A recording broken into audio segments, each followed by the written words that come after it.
Welcome to our YouTube channel. ನನ್ನ ಈ videos ನೋಡ್ತಿರೋರೆಲ್ಲರೂ ಚಾನಲ್ನ ಸಬ್ಸ್ಕ್ರೈಬ್ ಮಾಡ್ಕೊಳ್ಳಿ. ಹಾಗೇನೆ ಶೇರ್ ಮಾಡಿ, ಕಾಮೆಂಟ್ ಮಾಡಿ, ಲೈಕ್ ಮಾಡಿ. ನಿನ್ನ ಕಣ್ಣೀರನ್ನು ಯಾರೂ ಗಮನಿಸುವುದಿಲ್ಲ, ನಿನ್ನ ನೋವನ್ನು ಯಾರೂ ಗುರುತಿಸುವುದಿಲ್ಲ, ನಿನ್ನ ಕಷ್ಟಗಳನ್ನು ಯಾರೂ ತೀರಿಸುವುದಿಲ್ಲ. ಆದರೆ ಎಲ್ಲರೂ ನಿನ್ನ ತಪ್ಪುಗಳನ್ನು ಹುಡುಕುವ ಕೆಲಸದಲ್ಲಿ ಮುಂದೆ ಇರುತ್ತಾರೆ. ಇದುವೇ ನಿಜವಾದ ಜೀವನ. ಈ ಜನಗಳಿಗೆ, ಈ ಜೀವನಕ್ಕೆ ಹೆದರಬೇಡ. ಹೆದರುವುದಾದರೆ ನಿನ್ನ ಆತ್ಮಸಾಕ್ಷಿಗೆ ಹೆದರು.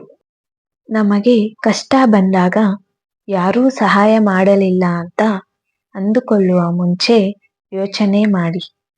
ನಾವು ಸುಖವಾಗಿದ್ದಾಗ ಯಾರಿಗಾದರೂ ಸಹಾಯ ಮಾಡಿದ್ದೀವಾ ಅಂತ. ಹಾಗೇನಾದರೂ 4 ಜನರಿಗೆ ಸಹಾಯ ಮತ್ತು ಒಳ್ಳೆಯ ಕೆಲಸ ಮಾಡಿದ್ದರೆ ದೇವರು ಯಾವುದಾದರೂ ರೂಪದಲ್ಲಿ ಬಂದು ನಮ್ಮ ಕಷ್ಟ ಕಾಲದಲ್ಲಿ ನಮ್ಮನ್ನು ಕಾಪಾಡುತ್ತಾನೆ.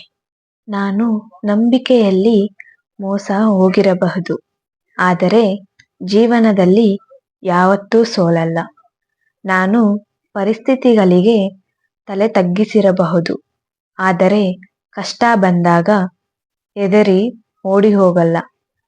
ನಾನು ಸಂಬಂಧಗಳನ್ನ ಉಳಿಸಿಕೊಳ್ಳದೇ ಇರಬಹುದು, ಆದರೆ ಇನ್ನೊಬ್ಬರ ಜೀವನದ ಜೊತೆ ಆಟವಾಡಲ್ಲ.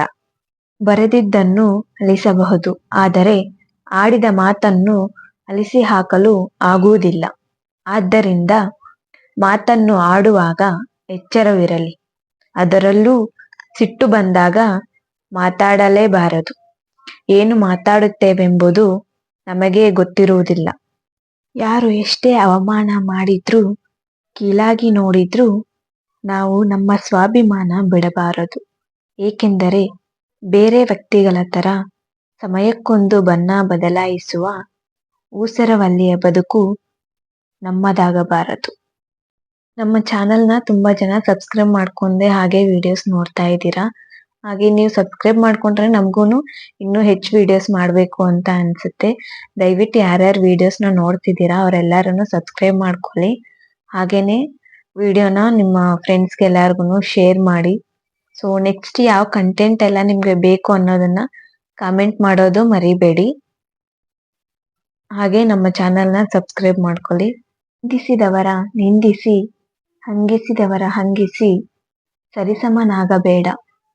ಕನಿಷ್ಠನಾಗಲು ಕ್ಷಣ ಸಾಕು, ಶ್ರೇಷ್ಠನಾಗಲು ಸಹನೆ ಬೇಕು. ಕಾಲಚಕ್ರದ ಮುಂದೆ ಎಲ್ಲರೂ ಒಂದೇ. ನೋಯಿಸಿದವರಾಗಲಿ, ಪ್ರೀತಿಸಿದವರಾಗಲಿ, ಬೈದವರಾಗಲಿ, ಬಯಸಿಕೊಂಡವರಾಗಲಿ, ತೆಗಳಿದವರಾಗಲಿ, ಹೊಗಳಿದವರಾಗಲಿ, ಮೇಲಿದ್ದವರು ಕೆಳಗಿಳಿಯಲೇಬೇಕು. ನಮ್ಮನ್ನು ಅರ್ಥ ಮಾಡಿಕೊಳ್ಳುವವರಿಗೆ ಏನಾದರೂ ಹೇಳಬಹುದು. ನಾವು ಹೇಳೋ ಪ್ರತಿಯೊಂದು ಮಾತಲ್ಲೂ ತಪ್ಪು ಹುಡುಕುವವರಿಗೆ ಏನು ಹೇಳಿದರೂ ವ್ಯರ್ಥ. ಬೇರೊಬ್ಬರ ಬದುಕನ್ನು ಆಳುವ ಆಸೆ ಮತ್ತು ಸಾಹಸ ನಿನಗೇಕೆ? ನೀನು ಹೊತ್ತು ತಂದಿರುವ ನಿನ್ನ ಜೀವನದ ಹೊರೆ ನಿನಗೆ ಸಾಲದೆ ಅನ್ಯರಿಗೆ ಹೊರೆಯಾಗುವಂತಹ ನಿನ್ನ ಸಲಹೆ ಸಂದೇಶಗಳು ಅವರಿಗೇಕೆ? ಮರದಲ್ಲಿನ ಮೊಗ್ಗು ಸಹಜವಾಗಿ ಅರಳಿದರೆ ಅದು ಸೊಗಸು. ನಿರ್ಬಂಧದಲ್ಲಿ ನಡೆಸುವ ಸೆರೆಮನೆಯ ವಾಸ ಕ್ಷೇಮವೇ. ಅನ್ಯರ ಜೀವನದಲ್ಲಿ ಹಸ್ತಕ್ಷೇಪ ಮಾಡದಿರುವುದು ಸೂಕ್ತ. ಅತಿಯಾದ ಕೆಲಸಗಳನ್ನು ಮೈಮೇಲೆ ಹಾಕಿಕೊಂಡು ಬಹಳ ಬ್ಯುಸಿಯಾಗಿದ್ದೇನೆ ಎಂದು ಎಂದಿಗೂ ತೋರಿಸಿಕೊಳ್ಳಬೇಡ.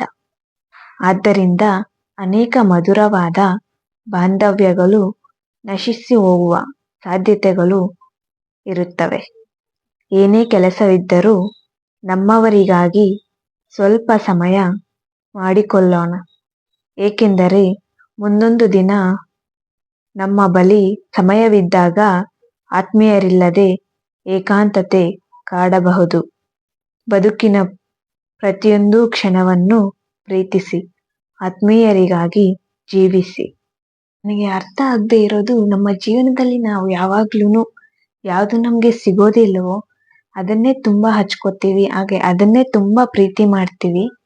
ಅದು ನಮ್ಗೆ ಸಿಗಲ್ಲ ಅಂತ ಗೊತ್ತಿದ್ರೂನು ಅದಕ್ಕಷ್ಟೇ ಇಂಪಾರ್ಟೆನ್ಸ್ ಕೊಡ್ತೀವಿ. ಅದು ಯಾಕೆ ಅಂತ ಯಾರಿಗಾದ್ರೂ ಗೊತ್ತಿದ್ರೆ ಕಾಮೆಂಟ್ ಮಾಡಿ.